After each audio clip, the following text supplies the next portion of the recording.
आपत्ती व्यवस्थापनात सर्व समाज घटकांचा सहभाग वाढवण्याच्या उद्देशानं इचलकरंजी महानगरपालिकेनं एक अभिनव आणि सामाजिकदृष्ट्या महत्त्वपूर्ण उपक्रम हाती घेतलाय. शहरात प्रथमच महापालिकेच्या वतीनं तृतीयपंथीयांचं रेस्क्यू फोर्स स्थापन करण्यात आलं असून या पथकात 6 तृतीयपंथीयांचा समावेश करण्यात आलाय. या पथकाला पंचगंगा नदीकाठी प्रत्यक्ष पूर बचाव आणि आपत्ती व्यवस्थापनाचं प्रशिक्षण देण्यात आलं. या प्रशिक्षण शिबिरात आपत्ती व्यवस्थापन क्षेत्रातले प्रशिक्षक संजय कांबळे यांनी तृतीयपंथीयांना विविध प्रकारचं बचाव कार्य कसं करावे याचं प्रात्यक्षिकासह मार्गदर्शन केलं. विशेषतः पूरस्थितीत अडकलेल्या नागरिकांना सुरक्षितपणे बाहेर काढणं, बचावासाठी दोरीचा वापर, लाईफ जॅकेट आणि इतर सुरक्षा साधनांचा योग्य उपयोग, आपत्कालीन परिस्थितीत समन्वय साधणं, प्राथमिक मदत देणं तसंच स्वतःची सुरक्षितता राखून बचाव कार्य कसं करावं याबाबत सविस्तर प्रशिक्षण देण्यात आलं.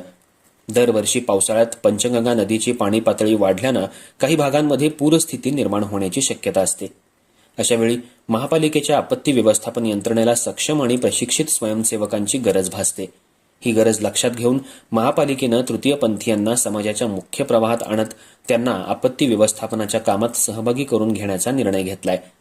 या उपक्रमामुळे तृतीयपंथीयांना समाजोपयोगी कार्याची संधी मिळणार असून आपत्तीच्या काळात नागरिकांच्या मदतीसाठी तेही खांद्याला खांदा लावून काम करतील असा विश्वास व्यक्त करण्यात आला.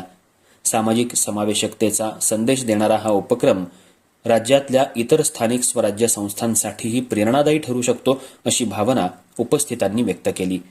प्रशिक्षणादरम्यान प्रत्यक्ष बचाव कार्याची प्रात्यक्षिकं घेण्यात आली. पूरस्थितीत नागरिकांना सुरक्षित ठिकाणी हलवणं, बचाव साहित्याचा वापर, आपत्कालीन परिस्थितीत योग्य निर्णय घेणं आणि बचाव पथकातल्या सदस्यांमध्ये समन्वय राखणं यावर विशेष भर देण्यात आला. महापालिकेच्या या उपक्रमाचं विविध स्तरांतून स्वागत होत असून तृतीयपंथीयांच्या सहभागामुळे आपत्ती व्यवस्थापन अधिक सक्षम आणि सर्वसमावेशक व्हायला मदत होणार असल्याचं मत व्यक्त करण्यात येतंय. शहरात प्रथमच उभारण्यात आलेली ही तृतीयपंथीयांची रेस्क्यू फोर्स भविष्यात पूर, नैसर्गिक आपत्ती तसंच इतर आपत्कालीन परिस्थितींमध्ये नागरिकांच्या मदतीसाठी सज्ज राहणार आहे.